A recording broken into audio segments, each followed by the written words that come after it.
కెనడాలో న్యూ ఇయర్‌కి దేవుడి అన్నదానం భోజనాలు.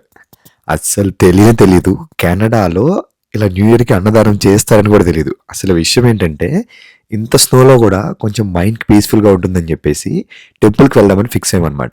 అందరూ న్యూ ఇయర్‌కి టెంపుల్‌కి, చర్చెస్‌కి వెళ్తారు గదా! అట్లాగే మేము గూడా మాకు దగ్గరలో ఉన్న హిందూ కల్చరల్ సెంటర్ అని జెప్పేసి చిన్న ఈవెంట్ సెంటర్ టైప్‌లో ఉంటుందనమాట. చూస్తున్నారు గదా ఇక్కడ. సో, అక్కడికైతే వెళ్ళామనమాట. ఫస్ట్ అయితే మైండ్ అయితే చాలా పీస్‌ఫుల్‌గా ఉందనమాట. కొంచెం అలా మన దేవుడి విగ్రహాలు ఇవన్నీ చూడంగానే చాలా అంటే చాలా చాలా పీస్‌ఫుల్‌గా ఉంది. కానీ జనాలు చూడండి ఎంతమందున్నారో, అసలు ఇంతమందిని అసలు ఎక్స్‌పెక్టే చేయలేదు. యూజువల్‌గా ఎప్పుడో మార్నింగ్ 10:00, 11:00 వెళ్తాం యూజువల్‌గా ప్రతి ఇయరు. ఈసారి మాత్రం కొంచెం లేట్ అయింది. అనుకోకుండానే మా ఫ్రెండ్స్ రావడం లేట్‌గా వచ్చారు. సో, నేను కూడా కొంచెం లేట్ అవ్వడం వల్ల అలా 12:00కి వెళ్ళామనమాట. హైలైట్ థింగ్ ఏంటంటే అసలు ఎక్స్‌పెక్టే చేయలేదు. మాకసలు అన్నదానం చేస్తారని కూడా తెలీదు. ఆ టైంకి 12:00 వెళ్ళటం వల్ల టెంపుల్‌కి, కింద అన్నదానం ఉంది. అందరూ తినేసి వెళ్ళండి అని జెప్పారు. అసలు ఫీలింగ్ సో బ్లెస్డ్ అనమాట. ఎంత హ్యాపీ ఫీల్ అయ్యామంటే, దేవుడు లిటరల్లీ మమ్మల్ని ఆ టైంకి రప్పించుకున్నాడేమో అనుకున్నాం. సబ్‌స్క్రైబ్ టు కెనడా కుర్రాళ్ళు.